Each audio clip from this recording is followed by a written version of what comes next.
Bom, então vamos começar pelo começo, né? Eu queria, assim, ser um pouco mais didática nessa live, assim, até para pegar quem não está muito envolvido com esse meio. Vamos lá, nossa primeira pergunta, a gente vai falar um pouquinho sobre finanças e investimentos, tá, pessoal? A primeira pergunta é, por que a poupança não é mais considerada uma forma de investimento? E quais as alternativas para as pessoas que ainda aplicam nela, que querem sair disso para ter uma rentabilidade maior, mas que têm medo de se arriscar? Uma boa pergunta já, Juliana. Primeiro, muito obrigada pelo convite. Estou super feliz de estar aqui. É uma honra, né? Participar desse Imagina. bate-papo com você. Muito obrigada. E Que se estiver isso. travando, gente, vocês me avisam agora que parece que deu certo. Eu já estou vendo bem a Juliana, Eu tá tô te tudo que eu estou ouvindo. ouvindo, tá tudo sob controle. Mas falando já sobre Que isso. investimentos, é uma pergunta muito importante, né? Porque eu acho que é um dos investimentos mais comuns. Eu nem gosto de falar que poupança é investimento, porque não é. Porque se a gente olhar para a palavra poupar, a definição de poupar dinheiro é deixar de gastar no presente para gastar no futuro. Só que se eu visto meu dinheiro, eu não vou gastar ele no futuro, eu quero deixar ele rendendo no futuro. Então a gente já tem que começar por esse ponto. Poupança não é investimento. Ponto número 1, principal, primeiro degrau da nossa caminhada no mundo das finanças é entender que isso não vai funcionar de uma forma positiva no longo prazo. E a segunda parte é que existe uma lei em vigência no Brasil desde 2012, que fala que quando a nossa taxa de juros ela é muito baixa, tem lá um valor específico, eu vou explicar um pouquinho o que isso significa. O Brasil ele tem uma taxa básica de juros, né? Todo mundo já passou por uma situação de juntar dinheiro para comprar um negócio e quando você vai comprar um negócio está mais caro? Já viu isso? Fala, é isso, gente, esse negócio encareceu aqui? O Verdade. que acontece? Será que ficou mais caro ou o seu dinheiro compra menos coisas? É o valor do nosso dinheiro. E o real ele é a moeda mais desvalorizada do mundo no ano de 2020, por inúmeras razões. Agora a gente só precisa olhar para isso e falar o seguinte: poxa, se meu dinheiro está valorizando cada vez mais no tempo, ele está desvalorizando cada vez mais no tempo, e eu não faço nada para fazer com que ele me traga uma rentabilidade futura, eu não posso deixar ele parado na poupança. Por quê? Além dele já me render pouco, na poupança ele me rende menos do que esse pouco, por causa dessa lei que entrou em vigência. Eu peço o seguinte, a gente até tem que entrar um pouquinho nesse termo, um pouquinho mais difícil para explicar esse negócio da poupança, porque é muito importante. Existe um negócio na nossa economia que é o ponto mais Tá. essencial de todos, que se chama taxa básica de juros Selic. Ponto. Esse nomezinho grande, complicado, ele é super importante. É por causa dele que a poupança não funciona. Ou é por causa dele que a poupança vai voltar a valer alguma coisa em algum momento. Porque essa taxa básica de juros Selic, ela é estipulada pelo Banco Central. E o Banco Central sobe e desce com ela, de acordo com a economia. Agora, ela está no menor patamar histórico da vida dela, 2% no ano. O que significa que seu dinheiro vale quanto no ano? 2%. Então, se eu 2%. deixo se eu pego R$ 100 e deixo ele parado na minha carteira, quanto que ele está rendendo, teoricamente? 2% no ano. Quanto que ele está rendendo na poupança? 70% disso. Ele rende menos do que os 2%, por causa dessa lei que está em vigência desde 2012. Então, por causa dessa lei, todo o dinheiro da poupança vai render 70% da taxa básica de juros Selic, enquanto Nossa. ela estiver muito baixa. Então, quando a gente fala que poupança não é investimento, primeiro porque poupar não é investir, e segundo porque a rentabilidade é tão pífia que a inflação é maior do que a poupança te entrega. Então, quando a gente fala que você está perdendo dinheiro na poupança, e essa expressão ela tem sido falada bastante, é exatamente esse ponto. Você está deixando de ganhar. Na hora que você tirar o seu dinheiro da poupança, ele vai comprar muito menos coisas do que ele poderia comprar se ele só tivesse sendo bem remunerado. E aí existem algumas trocas específicas que a gente pode fazer para que essa remuneração realmente aconteça. E quais são essas opções para quem tem medo de se arriscar e ainda está ali na poupança e quer tirar o pezinho dali? Como é que a gente faz? É uma boa pergunta também, porque se a pessoa já tem dinheiro na poupança, já quer dizer que ela sabe guardar dinheiro. Poxa, se você tem dinheiro na poupança, você já passou pela fase mais difícil, que é ser organizado financeiramente. O brasileiro ele é um povo endividado, ele não é um povo que guarda dinheiro. A gente olha para um país continental, são 210 milhões de habitantes. 3 milhões de pessoas só investem hoje no Brasil. São 3 milhões de CPFs cadastrados na Bolsa. É uma representatividade tão baixa. Mas, ao mesmo tempo, na poupança tem um monte de gente. Ou seja, as pessoas elas deixam esse dinheiro poupado, mas elas não conseguem rentabilizá-lo. Então, como é que a gente pode fazer isso? Já respondendo a sua pergunta. A primeira pessoa tem que saber o que ela quer com esse dinheiro. A gente pensa o seguinte: bom, Se eu já tenho dinheiro guardado, qual que é o meu objetivo com esse dinheiro guardado? Pré-pandemia, sei lá, estava planejando uma lua de mel. Agora não sei, ficou mais um ano parado. Ou eu quero trocar de carro Uhum. daqui a 2 anos, não sei se realmente quero mais trocar de carro, porque agora essa vida de pandemia também desanimou os meus planos. Ou eu posso querer ter um plano de aposentadoria para o meu futuro um pouco mais confortável. Qual que é o meu objetivo de investir hoje? E as pessoas precisam entender que é só entendendo o que elas querem fazer com o próprio dinheiro é que a gente vai conseguir direcioná-las para algum produto do mercado financeiro, porque tem muito produto, de diversos prazos. E até é E uma com forma de diversas. estímulo, né? Você ter um objetivo. Perfeito, é uma forma de estímulo e você não precisa ter um objetivo, o que é o mais importante. Então, eu posso querer pagar uma lua de mel, um casamento, trocar de carro e ter um plano de aposentadoria. Então, eu posso ter caixinhas simultâneas dentro dos meus objetivos e direcionar uma parcela do meu capital para cada coisa. Né? Então, se eu tô com meu dinheiro na poupança e eu tô fazendo isso para minha aposentadoria, vamos trocar por uma previdência boa. Tem muita previdência ruim no Brasil, a gente pode falar sobre isso depois. Se eu tô com o meu dinheiro na poupança e eu quero trocar para um objetivo de 2 anos, vamos pegar um produto que vai te render, que vai trazer uma rentabilidade melhor do que essa, com esse vencimento específico para esse seu objetivo, e assim a gente pode fazer essas trocas. É que eu falo que investir não é igual seguir uma receita de bolo, né? Se eu quiser fazer um bolo de laranja na minha casa hoje, pegar no Google, receita do bolo de laranja, a Juliana fazer a mesma coisa na casa dela, com os mesmos ingredientes, no forno com a mesma Ih, vai temperatura. dar ó.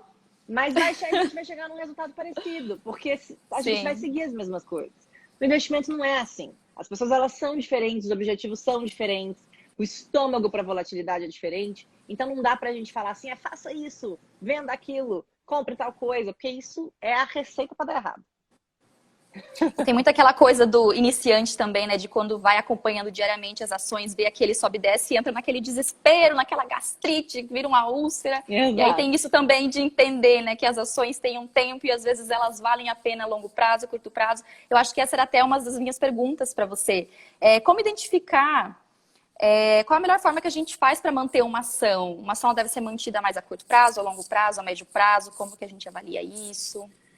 É uma pergunta boa também, porque muitos brasileiros eles veem ações como um tipo de aposta, que já é um outro mito. É um mito interessante. Eu vou apostar naquela ação daquela empresa. E quando você compra uma ação, na verdade, você está virando sócio de uma companhia. Existem dois tipos de ação, né? Você tem uma ação preferencial, que é aquela que você vai ter preferência para receber dividendo, e você tem uma ação ordinária, que é aquela que você, inclusive, tem voto em assembleia. Você é realmente um investidor ali dentro. Então, se eu comprar ações da Magazine Luiza, e ações o suficiente para ter um voto em assembleia é uma coisa. Agora, se eu pelo menos compro ações do Magazine Luiza e eu sou sócio desse negócio, faz parte da minha responsabilidade analisar minimamente se a empresa está indo bem ou se não está. Então, não é apostar, é ter fundamento. Mas eu comprei ações da Petrobras e deu errado. Mas você comprou em que horas e por quê? E o que você estava buscando? Não sei, porque é estatal, maior estatal do Brasil, não quebra. Poxa, vamos ver aqui o lucro, vamos ver o balanço, vamos ver como é que está o mundo. Por exemplo, analisando um cenário, todo mundo em pandemia, todo mundo literalmente, o mundo parado. A mobilidade urbana no mundo decaiu. As pessoas pararam de sair de casa, por pararem de sair de casa, pararam de gastar gasolina, companhia aérea, então, nem se fala. A gente vê um declínio gigante de demanda, um declínio gigante de mobilidade, principalmente de demanda corporativa. Antigamente a gente viajava para fazer reunião, agora você faz reunião no celular, Verdade. né? Então, poxa, o preço do petróleo, faz sentido ele ficar mantido muito alto? Não tem demanda. Então é natural que isso vai afetar no preço de companhias que são estritamente dependentes desse movimento. É uma questão de fundamento. Agora, eu adoro a Petrobras. Quero ser sócio da Petrobras. Seja. Se você acredita nos fundamentos da companhia, é uma questão de analisar dados. Hoje, se as pessoas quiserem investir em boas empresas no Brasil, essa pergunta é essencial. Eu seria dono dessa empresa inteira? Eu sei como funciona a Via Varejo? Eu sei o que é uma produção de minério de ferro? Eu quero ser sócio da Vale? Eu quero comprar uma empresa que faz distribuição de energia elétrica? Vamos entender exatamente como escolher boas empresas para o nosso próprio portfólio. Mas, só para terminar de responder essa sua pergunta, Claro. é o único investimento no Brasil que dá para a gente ter uma rentabilidade positiva no longo prazo.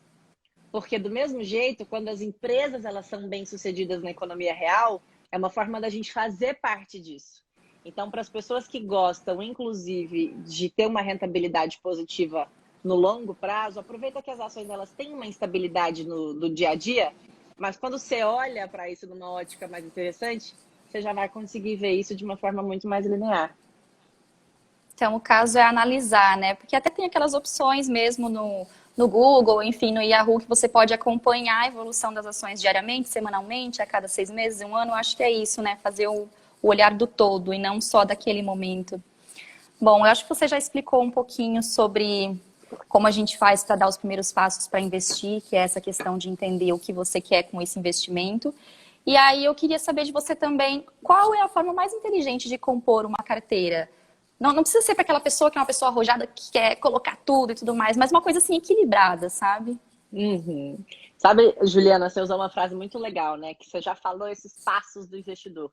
Eu tenho um curso que ele custa menos de R$ 100. Ele tem 1h30 de duração todo, que chama Primeiros Passos do Investidor. Que é exatamente isso, assim. Eu falo que é o investimento mais barato que você faz na sua vida, porque é entender essa jornada mesmo que existe, né? Porque quando você, sei lá, imagina que você é jogada no meio da Alemanha com um monte de placa, trema, consoante atrás de consoante, você não sabe se você vira para direita, para esquerda, como é que você faz? Você fica assim, gente, como é que eu vou? Como é que eu saio daqui? É um pouco parecido. A pessoa que tem dinheiro na poupança, que quer sair dali, ela não sabe nem para que lado começar. Poxa, como é que eu faço? Então, a ideia da gente falar sobre finanças e de trazer esse tipo de entendimento financeiro não é a gente ir lá e resgatar a pessoa. É a gente ensinar ela a ler a placa.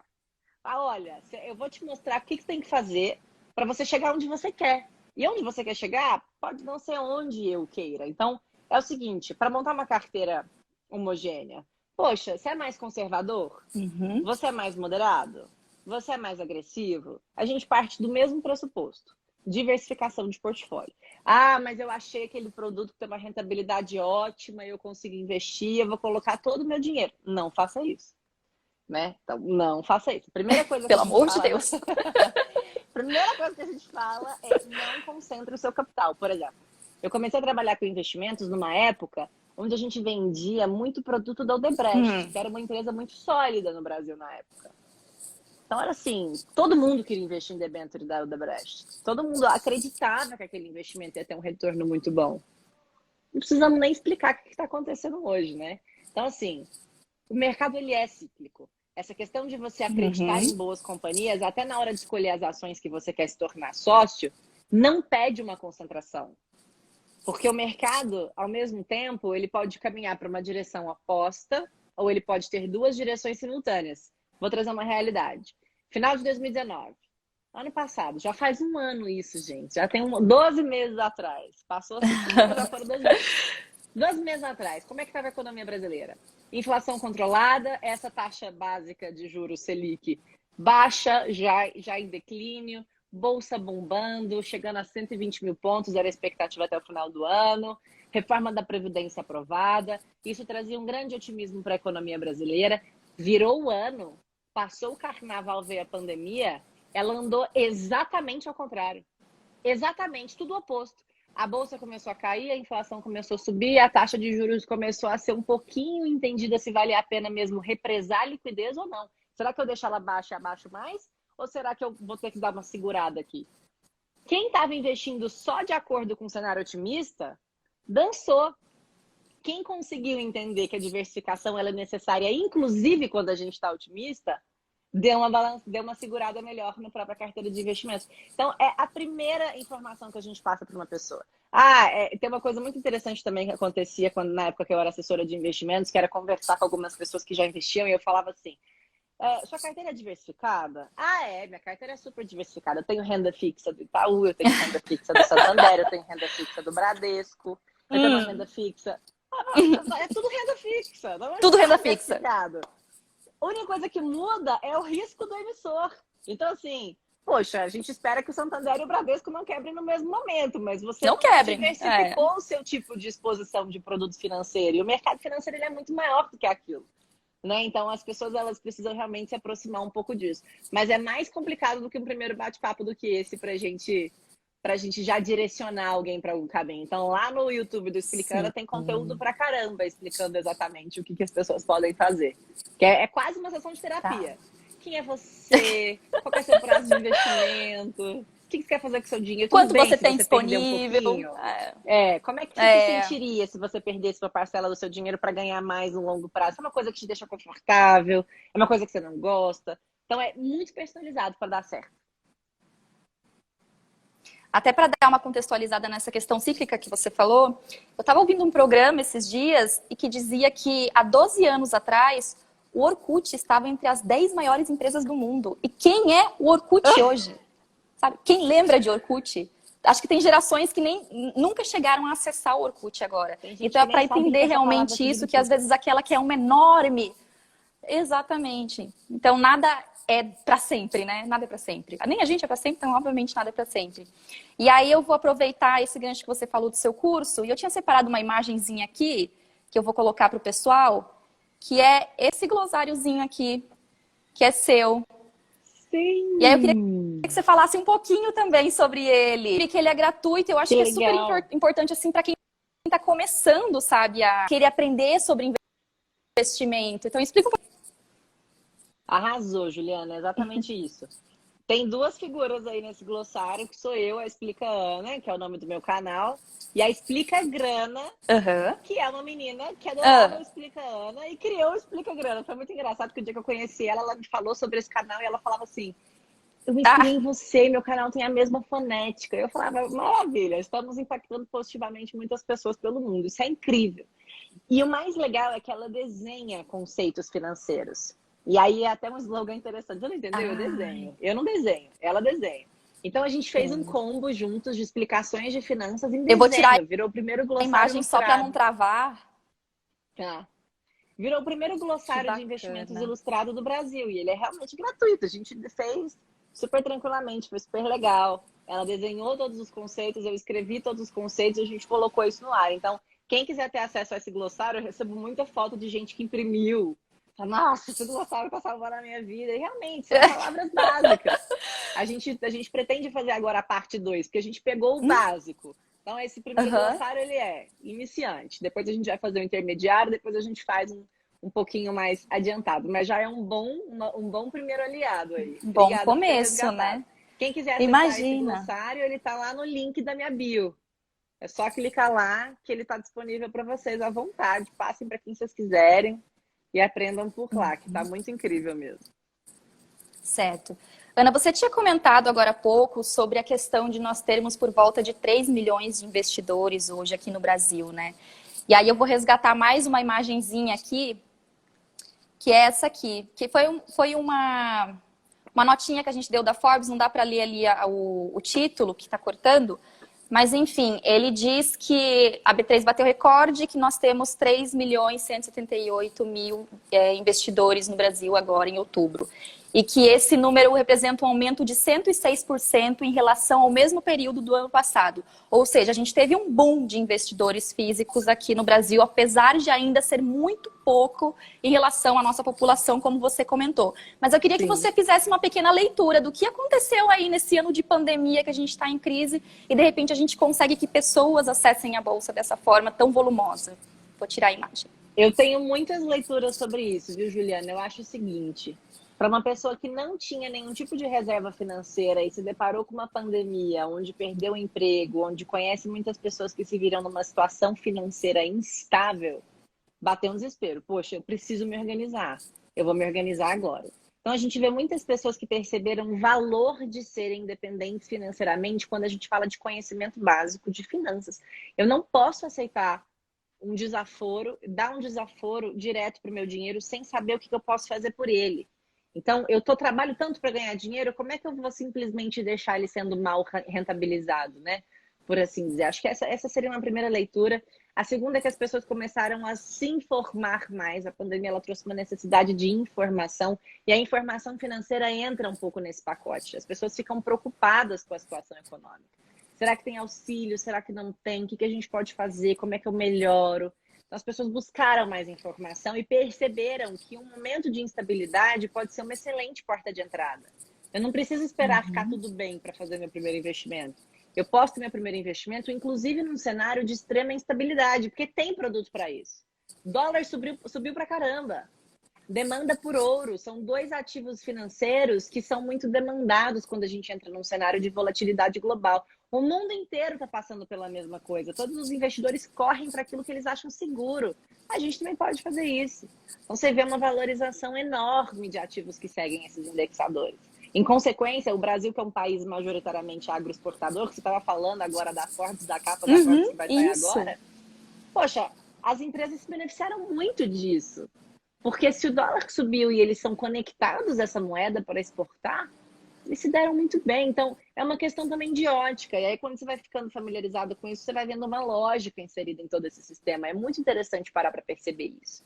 Então, dentro dessa linha de novas pessoas entrando, a gente vê mais oportunidade, possibilidade de entendimento dos brasileiros de que dá para começar a investir. E acho que, sem dúvidas, eu falo uma cadeia de influenciadores digitais, uma cadeia de empresas, uma cadeia de grupos preocupados em trazer informação relevante para o público. A gente vê que não só o aumento de novos investidores, mas o aumento de novos leitores em sites financeiros também. O Infomoney teve uma demanda muito grande nesses últimos meses em relação a isso. Foi a primeira vez que a gente chegou no primeiro 1 milhão de CPFs em fundos imobiliários, que é um investimento que se beneficia muito dessa taxa de juros baixa. Então, ainda assim, é tão irrisório em relação à população, quando a gente olha para um país desenvolvido e você vê que as pessoas começam a investir o próprio dinheiro, desde que elas começam a receber esse dinheiro, e elas têm uma noção da importância disso no longo prazo. É muito curioso. A gente olha para um investidor conservador dos Estados Unidos, ele tem mais ações do que o investidor agressivo no Brasil. Porque não tem outra opção de investimento, praticamente. Essa taxa de juros que eu estou falando para vocês, que aqui no Brasil chegou no menor patamar histórico, ela é nula nos Estados Unidos há muito tempo. Próximo de zero ou negativa. Negativa na Alemanha, negativa no Japão. Uma pessoa que nasce no Japão, na Alemanha, nos Estados Unidos, que quer investir em renda fixa, que são os investimentos mais parados, sem risco, vai ganhar menos dinheiro quando for resgatar. Vai resgatar menos. Poxa, mas eu investi 100 mil quando eu tinha 20 anos, agora que eu tenho 60, eu vou resgatar. É, menos, porque o dinheiro rendeu menos. Se eu tivesse investido em ações, algumas dão errado, mas as outras dão muito certo. Então, essa questão de escolher bons produtos, sabe? Acho que e essa questão que você falou de variedade, né? Porque se uma der errado, a outra ali, ó, tá ajudando. Exatamente. Você falou bastante aí do câmbio, e eu tinha uma perguntinha preparada sobre isso. Eu queria saber de que forma que o câmbio ele impacta nos nossos investimentos e se existe alguma forma da gente aproveitar positivamente esse dólar em alta. Total, Juliana. Primeiro, todo mundo quer entrar no investimento depois que rendeu. Não é assim. Mas eu devia ter investido, olha lá, o dólar subiu quanto esse ano? Subiu pra caramba. O dólar subiu algo em torno de 18%, 20% esse ano. Poxa, se você tivesse investido em dólar lá em janeiro, mas não, lá em janeiro a bolsa estava bombando, a reforma da Previdência estava aprovada, tá tudo positivo. Tem até um livro muito legal que a gente fala muito no mundo das finanças, que quem escreveu é um pensador ainda vivo, ele é gestor de um fundo de renda fixa global enorme, ele se chama Howard Marks. E o livro dele traduzido se chama A Coisa Mais Importante, The Most Important Thing, é um livro em inglês. Tem em português já no Brasil para ser vendido. Ele fala uma coisa tão curiosa, ele fala, quando tá todo mundo investindo na mesma coisa, você investe em outra. Você vai exatamente no oposto. Porque é verdade, aquilo cria uma demanda por um negócio que pode começar a se tornar artificial em algum momento. E o mercado, ele vive de expectativa. Então, e aí entra a questão da bolha também, né? Exato. É que a gente nunca viveu uma bolha de verdade aqui desde que o real entrou em vigência, em 94, 95. Né? Eu gosto de pegar 95 porque é janeiro a janeiro. Então, a gente não viveu isso ainda na nossa economia aqui, especificamente no Ibovespa. Muitas empresas quebraram, muitas foram supervalorizadas, enfim, isso acabou acontecendo. Mas nessa questão de como se blindar, e especificamente na sua pergunta sobre câmbio, é importante pensar o seguinte, Ana, vale a pena eu investir em dólar agora que ele está quase R$6? Assim, é triste, mas vai ter que investir, entendeu? Você podia ter investido quando estava R$3 e você achava que estava caro, porque mesmo naquela época que estava caro, ainda você tinha que proteger o seu patrimônio. Não tem como você ficar só em real. A gente é brasileiro, ganha em real, investe em real, olha só para o mercado brasileiro. A nossa bolsa ela não representa 1% da bolsa mundial. Nosso PIB negativo ainda esse ano, enfim, zero expressivo. Ele é um pouco mais de 2% do PIB mundial. Então, assim, quando a gente olha para dólar, para câmbio no geral, a gente pode se beneficiar desse movimento. É melhor comprar caro do que não comprar nunca. Então, para as pessoas perceberem a importância de ter investimentos dolarizados, a gente pode prestar atenção em outros produtos. Não é só comprar dólar numa casa de câmbio e colocar embaixo da sua cama, guardar num cofre. Quando a gente compra dólar, a gente está diversificando, mas quando a gente compra investimento dolarizado, a gente está diversificando no longo prazo. E é isso que começa a fazer sentido. Tem muito investimento dolarizado já no Brasil hoje. A gente pode comprar a Bolsa dos Estados Unidos aqui, na nossa bolsa agora, numa plataforma de home broker, custa em torno de R$ 200 uma unidade. Dá para você comprar, você já está exposto na Bolsa dos Estados Unidos e já está exposto em dólar. Dá para você comprar ações de empresas globais. Você já compra aqui, sem sair do Brasil, não precisa mandar dinheiro para fora. Compra uma ação da Apple, do Facebook, da Microsoft, as maiores empresas do mundo. Tem essa questão de que as empresas elas são cíclicas, mas quando a gente olha para uma esfera de tecnologia, elas são as empresas mais valiosas do mundo hoje. Elas valem mais, ó, Facebook, Amazon, Microsoft e Google juntas Oracle. valem mais do que todas as empresas de companhia aérea do Ocidente. É muita Pense coisa. nisso. E mesmo um se for absurdo. acontecer algo com elas, não é do dia para a noite, né? Então é essa questão de acompanhar os movimentos, como elas estão se saindo, os indicativos. Então Sim. não é aquela coisa, fui pego de surpresa e quebrou. Não, existem indícios, né, de que as coisas vão acontecer, é só estar atento. Exato. E é muito louco porque esse acrônimo, né, dessas empresas que eu mencionei, se vocês procurarem depois, escreverem FANG, que é exatamente isso, Facebook, Amazon, Apple, Microsoft e Google. Tem a Google. FANG trocando Microsoft por Netflix também. São empresas que todo mundo é consumidor hoje, ou de um ou do outro. Dicionário não existe mais, todo mundo pesquisa coisa no Google. No Google. Netflix, praticamente todo mundo assiste em casa. Se não, você tem Microsoft como software do seu computador.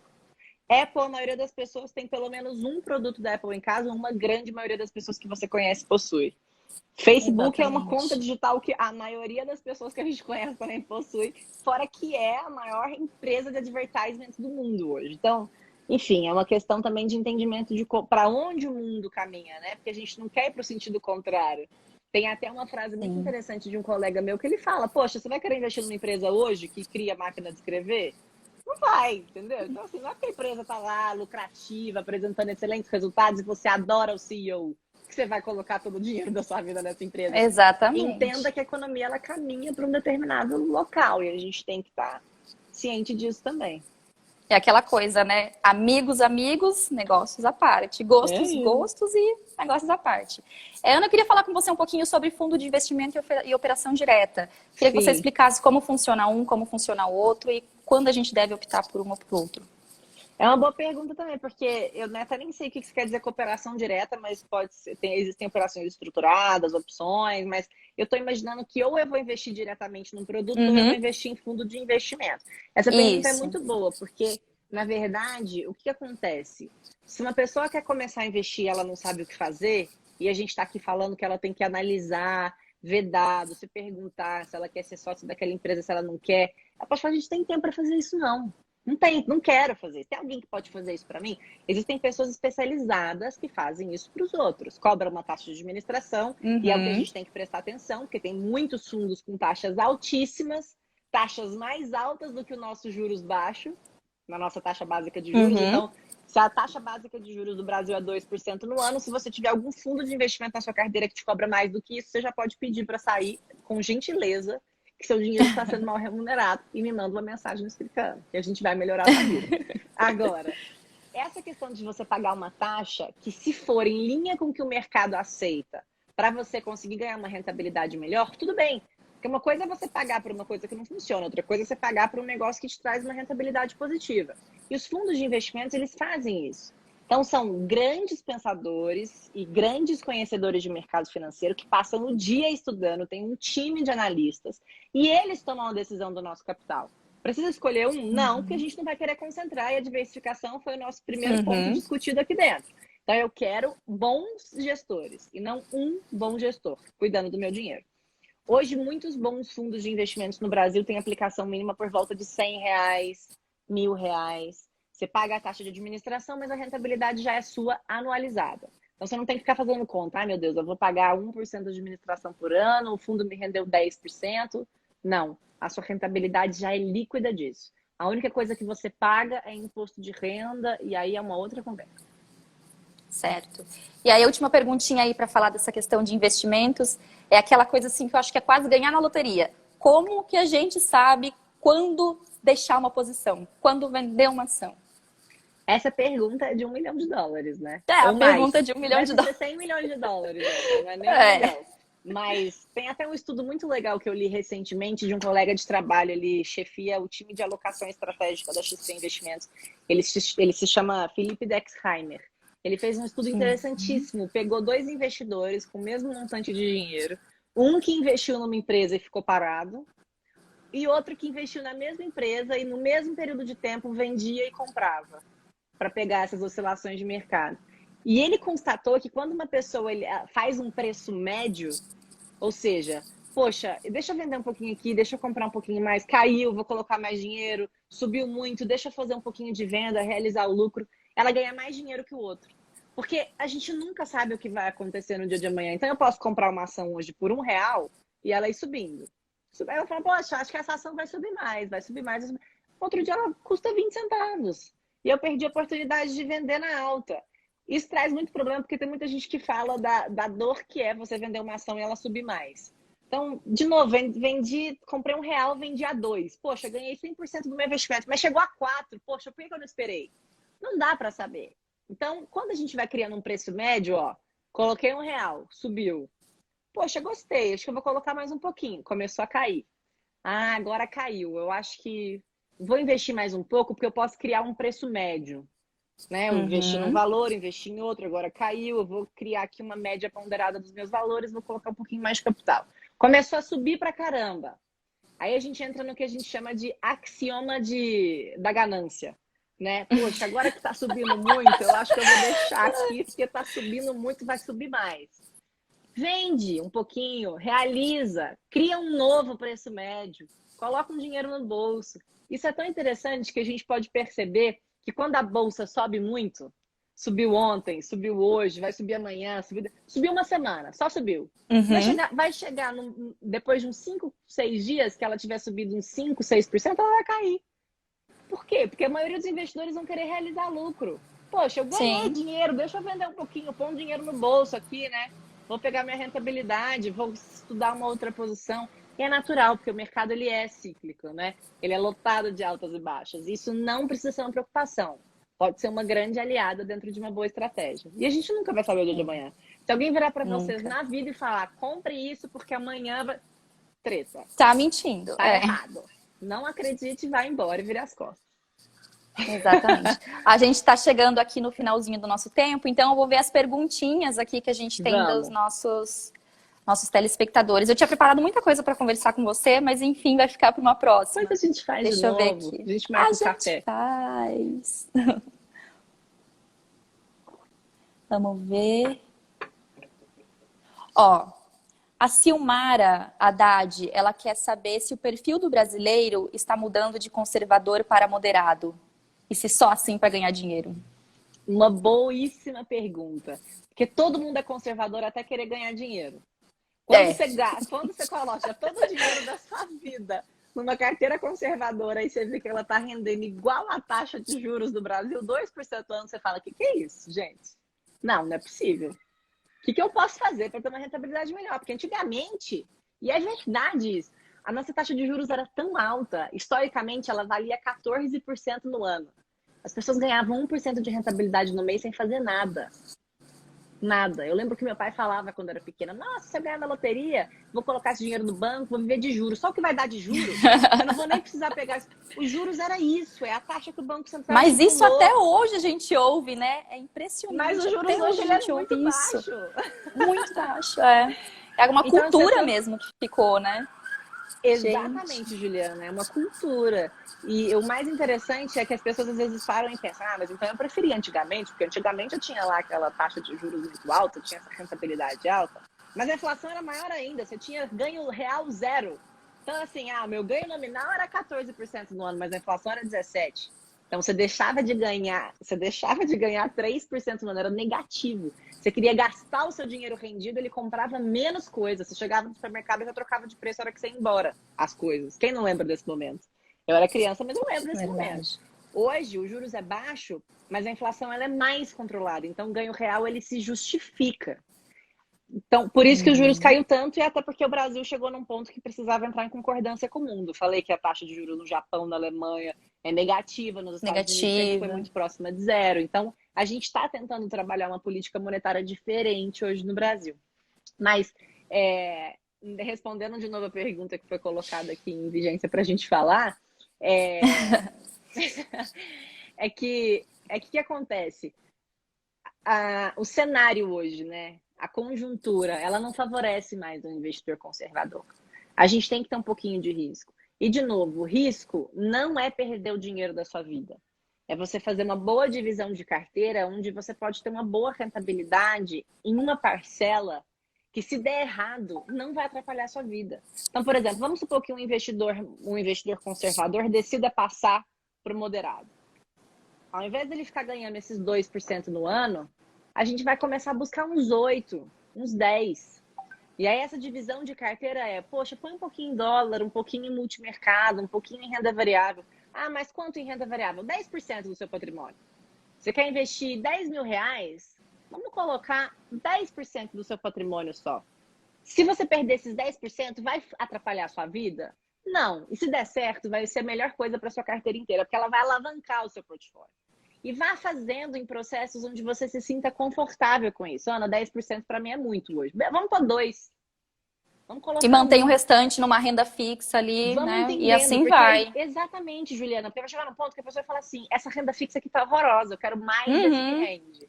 Eu quero entender mais o que acontece agora que mudou esse cenário. Ah, saiu um áudio que incriminou o presidente interino. E aquele dinheiro ganhou... Aquele investimento foi bom para isso, mas aquele ali foi ruim. O que está acontecendo? Então, quando as pessoas elas se predispõem a ter uma carteira de investimentos, é natural o interesse de entendimento também do que movimenta o próprio capital delas. Isso é muito legal da gente acompanhar. Certo. Ana, muito obrigada, viu, por essa conversa. Espero que a gente possa ter outras e repetir aqui uma live assim, porque é muita coisa para conversar em uma só. Muita coisa, muito bate-papo. E pessoal que quiser saber um pouquinho mais, de uma forma mais didática, o canal Explica Ana, que agora eu lembrei que não é Ana Explica, é Explica Ana. E lembrando de novo que a Ana foi nossa Undertale em 2019, edição 74 da revista, que está disponível no aplicativo da Forbes Brasil. E aí, só para a gente também fechar, que no comecinho travou, a gente está aqui com essa capa da Forbes, que é o especial agro, que também está disponível no aplicativo da Forbes Brasil, ainda não está nas bancas. E aqui a nossa capa de Forbes Life também, dessa mesma edição 82 da Forbes, que fica aí no meio da revista. E a gente aí tem uma super lista muito bacana de presentes que você pode dar ou querer receber aí nas festas de fim de ano. E é isso, gente. Muito obrigada pela audiência de vocês. Eu que agradeço. Até uma próxima e muito obrigada novamente, viu? Eu que agradeço. Espero ter mais ajudado do que confundido vocês.